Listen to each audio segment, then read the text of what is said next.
This is not a very popular parable, reading, teaching, maybe because it makes us feel uncomfortable. It reminds me of the 60 Minutes show I saw last week.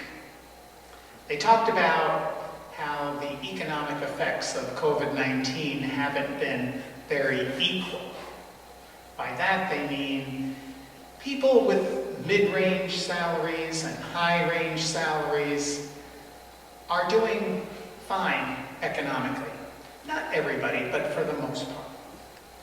And as the jobs are starting to come back, those are the jobs that are coming back first, the mid-range and the high-paying jobs.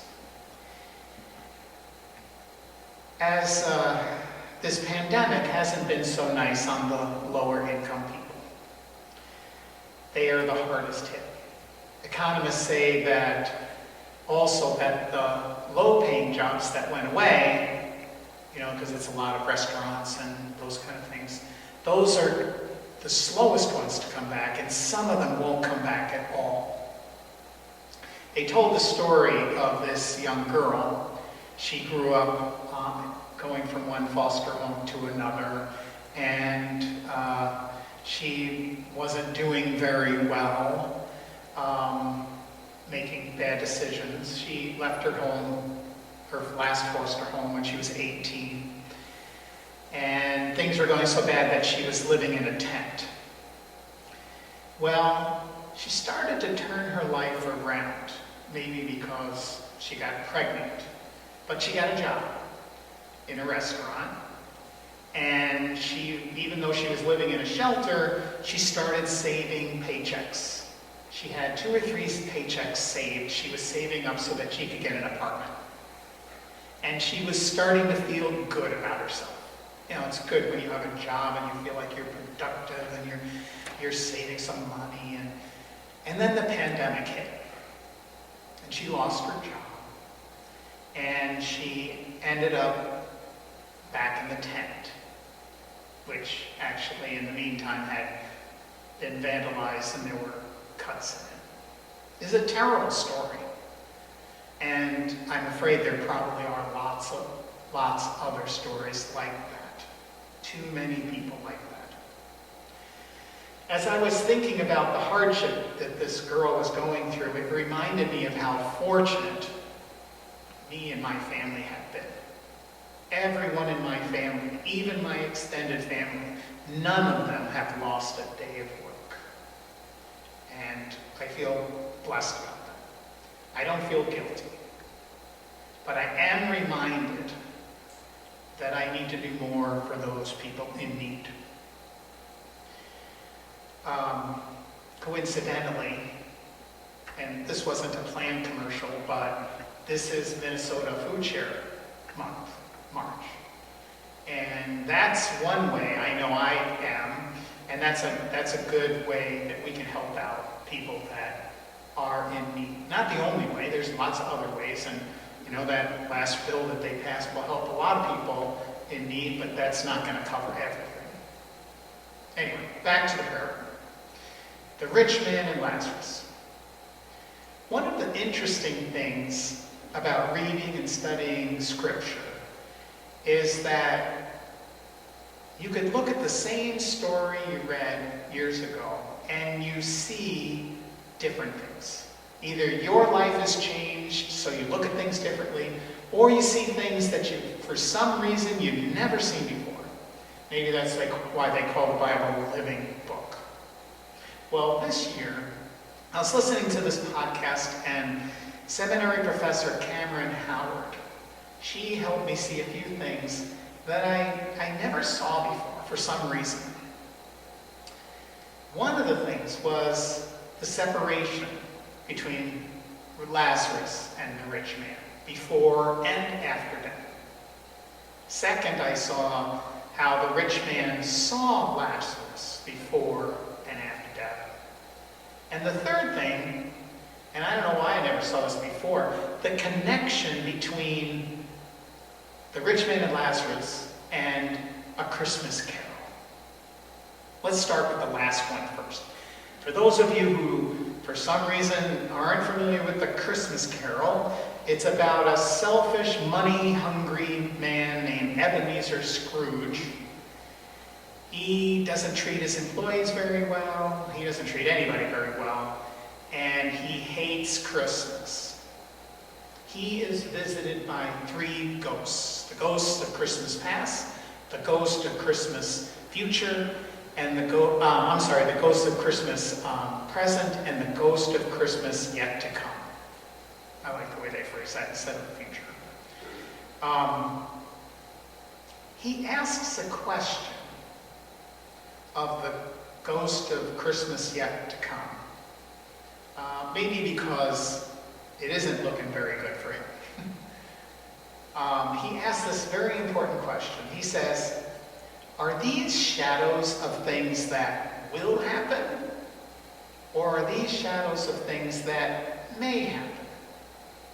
In other words, if he makes changes in the direction of his life, can these things change? If he repents, will the bad things still happen? Anyway, back to the parable. The rich man and Lazarus, the separation between Lazarus and the rich man, before and after death. Before death, there's this gate that separates the rich man from Lazarus. And it separates him from all the yucky people, right? And all people, really, in the world. After death, there's a chasm that separates him from Lazarus. The rich man liked the separation during his lifetime, not so much after death. The gate kept him from helping Lazarus. The chasm keeps Lazarus from helping the rich man. I wonder if he would have got rid of the gate in his lifetime, would there have been a chasm after death?